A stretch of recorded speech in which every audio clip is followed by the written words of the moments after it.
Thank you, Chairman. Mr. Schaecter, I wanted to just start with just saying thank you to you for just such an extraordinarily powerful testimony. Just grateful for you. I wish I was able to bring my two boys to be able to come and meet you and hear from you about your story, and I'll be making sure that they see your testimony. When I was in college, I did extensive Holocaust studies there. I actually wrote my undergraduate thesis about the Holocaust. And I do think that we need to be doing more to be able to invest in that type of education with our youth here in the United States at this time. And the threat that you said, it's not just about what happened during the Holocaust and World War II, but what we've seen since October 7th. I just about an hour, I guess a little over an hour ago, just got off the phone again with Idon Alexander's parents, talking to them directly about just the concern, the fear that they feel. And I can tell you how impactful that is to the Jewish American community in my home state of New Jersey, and just how fearful it's not theoretical. They feel it on a visceral daily level. And then with Idon Alexander's captivity still very much at the forefront of their minds. One thing that you said, Mr. Schaecter, I wanted to ask this actually to Congressman Deutch, because it was something that really stuck out to me. I wasn't going to ask about this, but he said that thousands of survivors of the Holocaust who need help, and that really stuck out to me, because as we're talking about this on the Committee of Aging, Congressman Deutch, there was a part of our government agency, the Administration for Community Living. I'm not sure how familiar you are with them, but they have a program called the Holocaust Survivor Assistance Program, something that I worry right now that is very much under risk because there has been this reorganization at HHS, the termination of the Administration for Community Living. Is this something that you're tracking? Is there a real concern that this could very well take away resources from elderly Holocaust survivors in their time of need, as Mr. Schaecter pointed out? Senator Kim,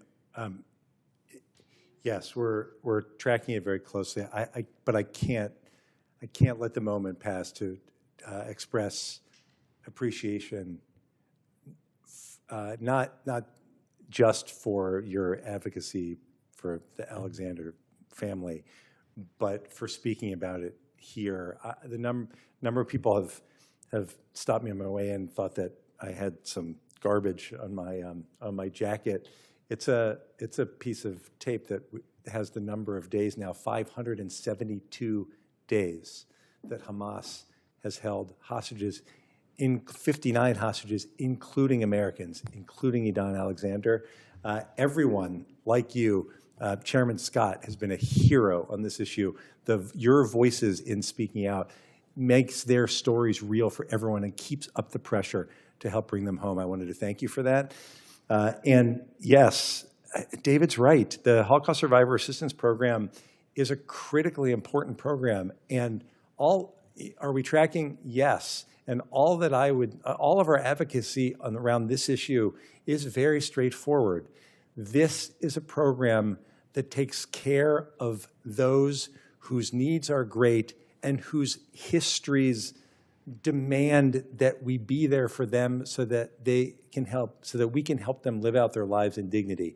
And any changes that would result in cutting back on funding, any changes that would impede the ability to ensure that mission that I think we all have in caring for seniors and for survivors in particular, is something that we should all work to prevent. And so I very much appreciate you raising this. It's a vitally important issue, and we have to stand together. I wanted to make sure it didn't just fall by the wayside. And Mr. Chairman, I hope we can follow up on this, because I think it's really at the intersection between elderly in this country, anti-Semitism, Holocaust, supporting Holocaust survivors.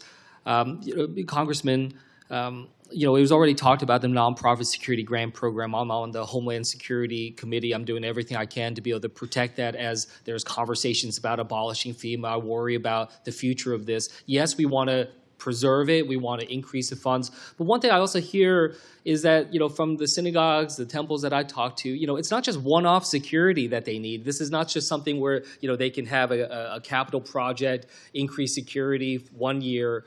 this is the top budget item for every single synagogue every single year, right? So like how do we try to think about this in terms of persistent support? Not just like a one-off grant that it's important that they get that, but for them to get a nonprofit security grant project, once out of every X number of years, it's not enough, right? Like I just feel like there's something we need to do to be able to help with that persistent cause. Well, there's a lot that we need to do. I would just say that what my fellow panelist here spoke so clearly to is how urgent the needs are. And the chairman was exactly right.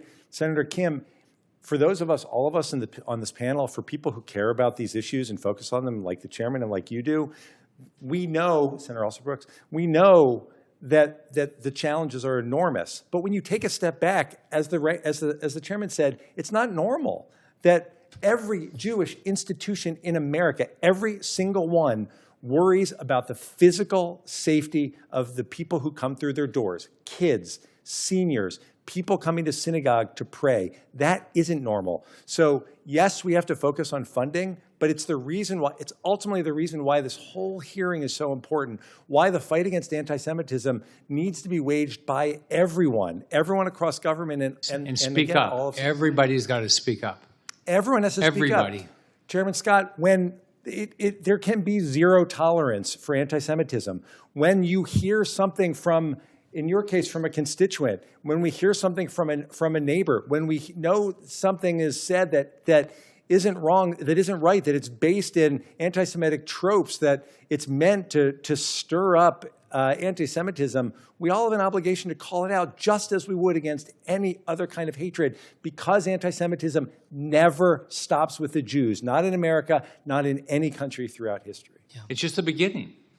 It's an attack against other people. It's just pure hatred. And it builds within people the trauma that they carry as well, but just, it gets so pervasive. I mean, especially for the parents I talked to in New Jersey, just fear every single day about their kids and their well-being, and it just continues the cycle. And they're trying to force these Jewish day schools to be shut down. They're trying to scare people that they shouldn't send their kids there, and so to try to kill Jewish religion. Yeah. I mean, it's just ongoing. Well, Mr. thank you, Schaecter, Chairman. did you want to say something real quick? Yes, I am almost embarrassed to make this question or answer it. Not every survivor is a college graduate. I'm a college graduate. I have benefited in this country because the opportunity, they didn't ask me what synagogue or what church I belonged to. They accepted me because I was told to take a test and take another test. And sure enough, I was accepted. And sure enough, I graduated.